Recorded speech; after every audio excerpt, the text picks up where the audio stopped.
Right, so Alec, let's get stuck in. What is your view of what's happened in Southport, both yesterday, the violence, this week, obviously the terrible events there, and I guess the wider context at the moment? Because I think the UK, we were talking about on the show yesterday, that the UK seems to be a tinderbox at the moment.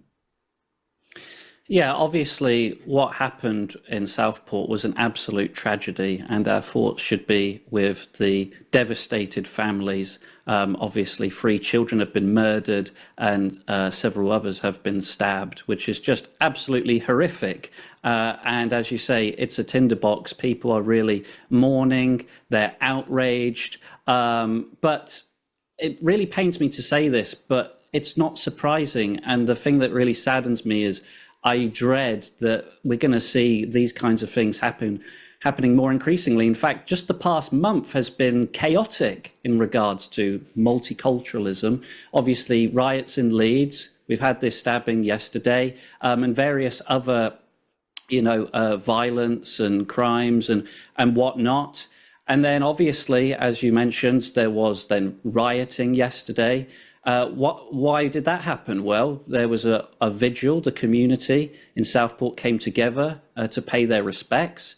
And then there are reports that an Islamic man turned up with a machete.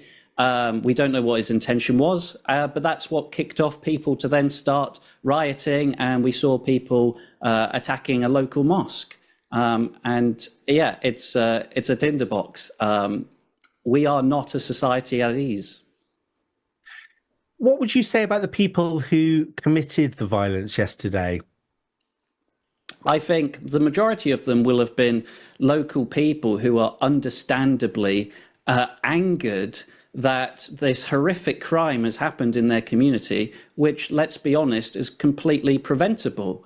As we know, the culprit was a second-generation migrant, which therefore means that this is an immigration problem.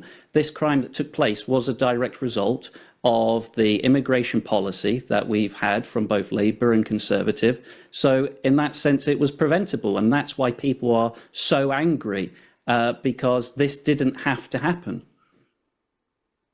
But do you think, though, that anger is being directed in the right place? No, obviously, mob violence doesn't achieve anything politically. It's not going to stop the mass immigration. It's obviously not going to bring back the poor children that were killed and harmed. But all we can say is that we understand why that would happen. It doesn't make it right. It doesn't mean that it serves much utility. But we would expect to see it. The frustrating thing, of course, is that it allows the media to then craft a narrative of these people are far right. They've come into the community to further their own agenda. I don't think that's true. You might have a handful of them that may have come from the next town over, or maybe they were right-wing ideologues. But I think the majority of them were just normal people venting their anger. And what do you think about, because it's clear that there have been attempts online to try and stir things up. I mean, I did see posts quite soon after the stabbings of a picture of a man, and I think it was a screen grab from Facebook of somebody who's saying he was a parent, and I think there was a picture of somebody posted who looked like a foreigner, and people were, so clearly there were people spreading misinformation. What's your view on that? Who do you think it is doing that? And I guess what's your view on that? So the disinformation is obviously very concerning. As we've just had a tragedy, naturally people want to have the information, they want the details, they want to know who has committed this egregious act. And of course, it leads to speculation.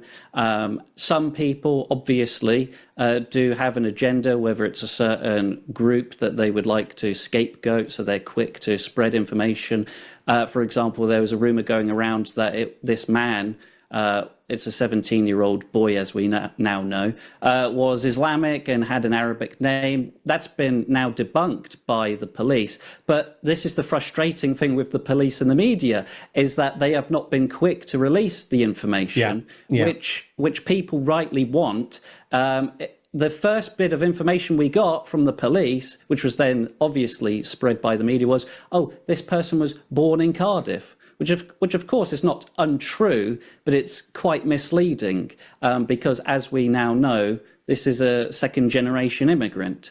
And so their inability to, or their desire to basically conceal, the identity of this person, obviously leads to anger, and allowed this fake news to spread.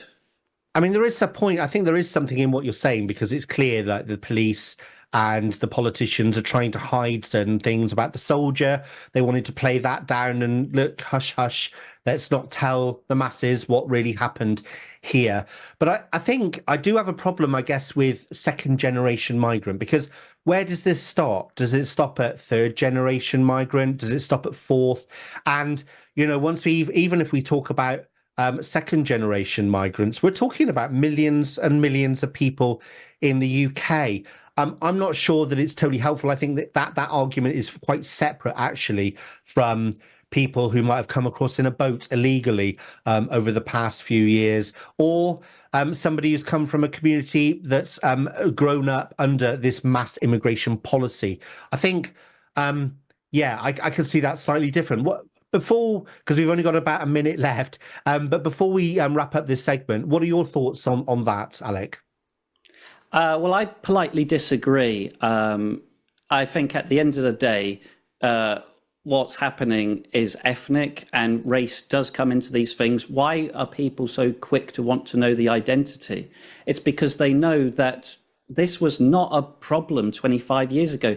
The English people weren't going around mass stabbing children. This is a direct consequence of immigration, which has created a multiracial society.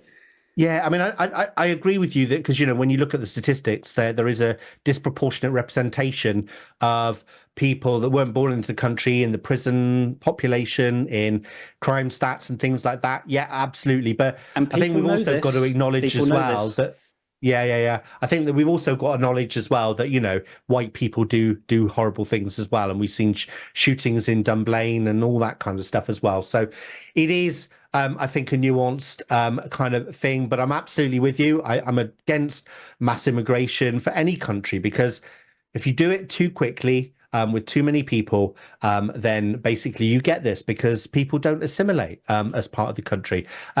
Thank you very much for that discussion. I hope you won't put off and you will come back. Alec Cave, one of the founding members of the Homeland Party. Thank you very much, Alec.